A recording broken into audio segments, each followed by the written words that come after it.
Hello, everyone. Assalamu alaikum, and welcome to the Red Lions podcast. And I am joined by Dr. Maria Sultan, and I'm really, really glad to have her here. She's the defense analyst, and she has really a great and a vast study about all the defense matters and international relations and the geopolitics. Assalamu alaikum, ma'am. Hope you're doing well.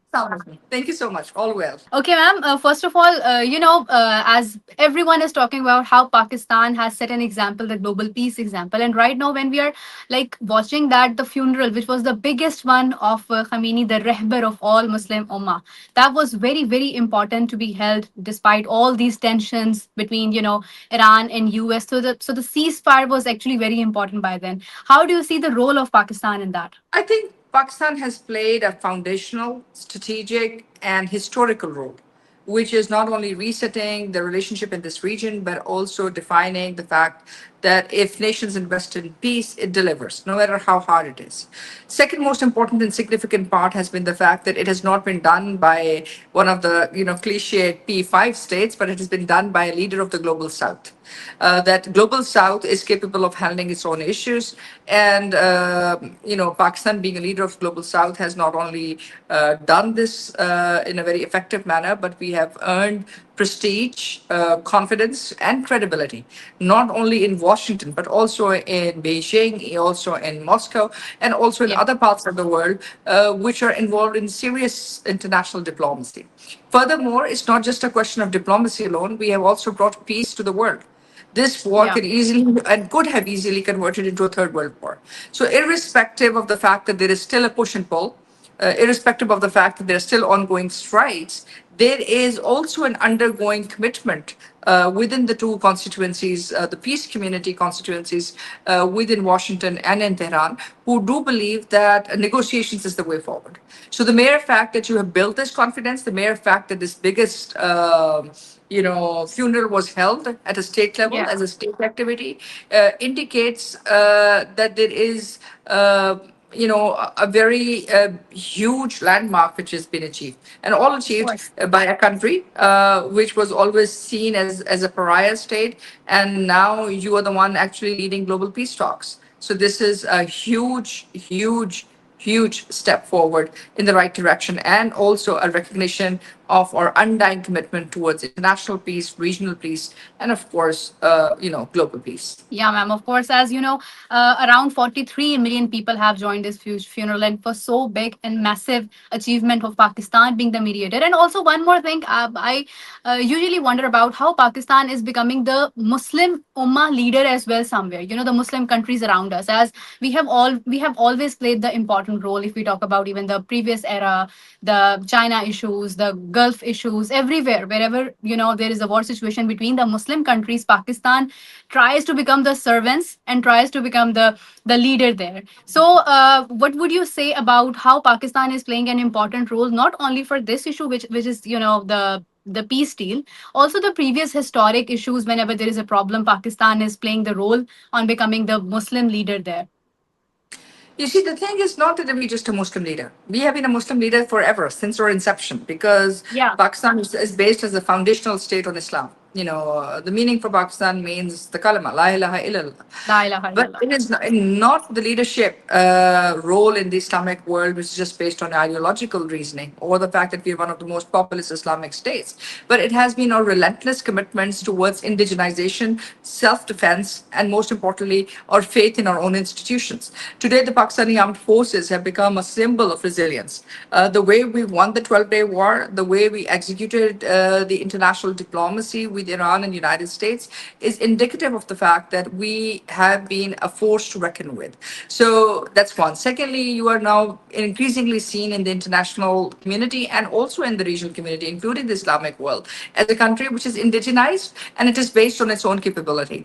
You see, the nuclear weapons program of Pakistan is a Yeah. testament to the fact that it was Pakistani capabilities against all odds, against all international sanctions, international wherewithal, where you built a capability which was effectively in use. And then not only that you built a capability, you also built an architecture around it. So this means that your ability to create institutions, your ability to manage your defense, and your ability to manage international diplomacy, international security architecture, and responsibilities is second to none. And that is the reason that your leadership role has now been cemented. That is the reason that people are recognizing the fact that this is not, a conduit. You're not just a mouthpiece for the United States or a mouthpiece for China, or for that matter, a mouthpiece for Russia. But you are a country in your own right. You are a force which can provide security, which can act as a balancer, which can act as a mediator, which can act as a negotiator on hardcore technical issues, and at the same time have the confidence. You see, to do negotiations is a great thing, but to do international negotiations in which the faith of the two parties this is not broken is something huge. Now, Yeah. irrespective of how the peace talks might have fallen down between, Iran and Washington, the faith the two sides have on Pakistan has not been undermined. The fact that this funeral was held, the fact that there had been a long stretch of peace between the two sides is indicative of the fact that there is seriousness of your efforts. It is a recognition of your efforts.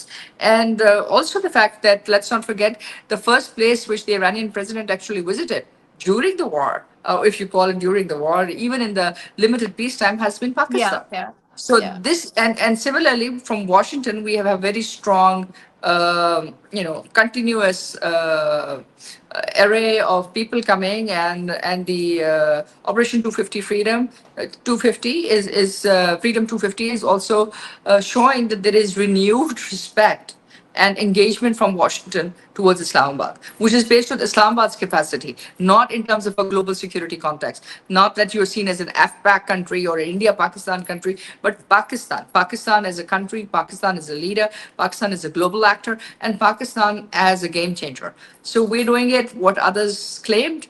They wanted them to become the net security providers. We are the net security stabilizers. Alhamdulillah. And moving forward, when we see like countries like India, of course, they were trying their best to isolate Pakistan. First, they were involved into the war situation, and then after getting the insulting end, of course, I can say that they're just trying to initiate the other countries using them as their weapons now, like initiating Afghanistan, injecting the hatred between the BLA, and like telling them and funding them actually to make the stressful situations in Pakistan. So do you think that these kind of efforts which are being done by India to just hurt Pakistan will actually have a great end from this side? The story is very simple.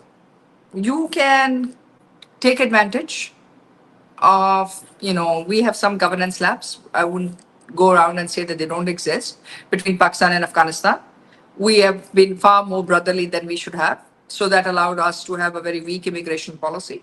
Of course, now we are trying to counter that, and we are asking for the Afghans to go back now that Afghanistan is stable. But that said, we have been host to almost 6 million Afghans and Afghan Yeah. refugees in Yeah. one form or the other. And not just for one day, we actually host one of the largest protected UN human rights refugees, UN refugees in Pakistan, from Afghanistan and from elsewhere. So, this said, what New Delhi is trying to do is that they are undermining not only their institutions, but also their credibility in the international system. Just 2 days back, the Canadian and the American investigations have concluded and stated that the Indian criminal networks Yeah. were in cahoots with the Indian government, and they carried out these acts of terrorism on Canadian territory. Before that, we saw the Indian nationals were operating in Qatar against the Qataris for the Israelis. Again, we saw the Indian security personnel working with the Israelis, and Netanyahu being the first one to go and address Knesset, and working against Iran, with whom they had a defense pact. Similarly, the role which they have played in terms of providing input to the Israelis and to the Americans, Irani security personnel, and also great lapses in terms of their IT personnel doing that is clear. The killings in UK, the killings in Pakistan, this is a long story. The case of Kulbhushan Yadav is in front of everyone. So while at Yeah. this moment they believe that it's not been accounted for, but rest assured, when you create acts of terrorism and acts of state terrorism, a time comes that you will be held accountable. Maybe at this moment it seems that they're getting away with it. Uh, But you never get away with acts of terrorism once they've been done on a sustained basis and done as a part of a strategic military policy against a third country. And in this case, unfortunately, it is us. So they will be held responsible under the UN Security Council Resolution 1373, 1267, which specifically says that if you are involved in acts of terrorism using Afghan territory or you're financing terrorism, then you will come under US no, UK no, but under the entire global community's sanctions regime under Chapter 7. That means including the use of force, if it Great. is found. So these cases, which we are building up, sooner or later, will be held in close scrutiny. They will lead towards sanctions, and they will lead towards a phenomena where they will be held responsible. The mere fact that now, President Trump very easily said that Modi is not a nice guy. He looks nice, but he's actually a killer in Gujarat. Says it all. He said it Yeah.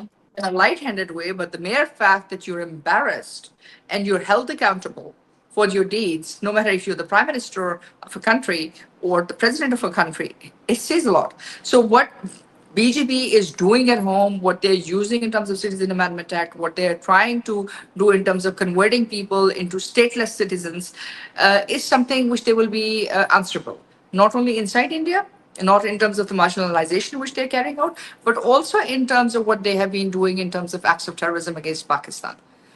So these are things which they will be held accountable, slow and steady. But one thing is for sure, there will be answers, and there are going to be things which they will be accountable for sooner or later. Ma'am, exactly. As you have mentioned that, of course, things which are going wrong around there will actually result in in a way the world will see. But when we see like how Pakistan is prepared for everything going on, how we are doing something, being very, very alert when we ever see it's from BLA or it's from Afghanistan or even it's from India's side. We are always there to protect ourselves. How do you see the future like? If they still keep on doing those things, how do you think Pakistan will respond to those? So this basically means if Pakistan's territorial integrity or future and everything is going to be put on stake because of consistent acts of terrorism, then it means there can be cases in which India should be prepared to fight a war in the south and also prepare to fight a war in the north. So if Yeah. they want to have collusive threats, then they should also understand that there can be collusive response. And having a war between India and Pakistan will not be an ideal situation for New Delhi. It is good to talk about war, but it is not a great idea to experience it. And they should not forget what happened in the May War. The 12-day war Yeah. Yeah. exposed the Indian defense very clearly. And it also exposed another thing and another myth, that is the resolve of the Pakistani armed forces and the people of Pakistan and its leadership towards maintaining our defense and also having the ability and the credibility and the commitment to actually carry out our threats in precision and in its entirety. We held back last time, but maybe next time it won't be so simple. Exactly, exactly. Thank you so much, ma'am, for your time. I hope Thank uh, you. we have discussed every important thing right now. But would you like to add any last comments in that? This is the beginning for Pakistan. This is a beginning in which Pakistan will emerge as our founders had envisioned for us. Pakistan's youth is the future. Yeah. Our people are the base on which we stand. And our commitment and our love towards this country is something which will make us unique because we have fought every war to just live Indeed. in peace for a moment. I hope the world will give us the peace which we require because our youth deserves it, because 1.2 billion people of this region require peace. And that can only come if people recognize the fact that the South, and in particularly countries like Pakistan, have the capacity to not only walk the walk but talk the talk. To walk the walk and also carry out all what is required, and that means our commitment towards peace, development, and a future of progress for all times to come. Inshallah. And of course, we have worked individually. We didn't take any permission or something with the help. Actually, we didn't take any help from any other country. That was only us. We put ourselves into it, trying to solve everything, and it was solved. And let's see what the future actually shows up. Thank you so much, ma'am, for your time. It was lovely having you. And with that, we will catch you back in another podcast. Till then, take care. Bye bye.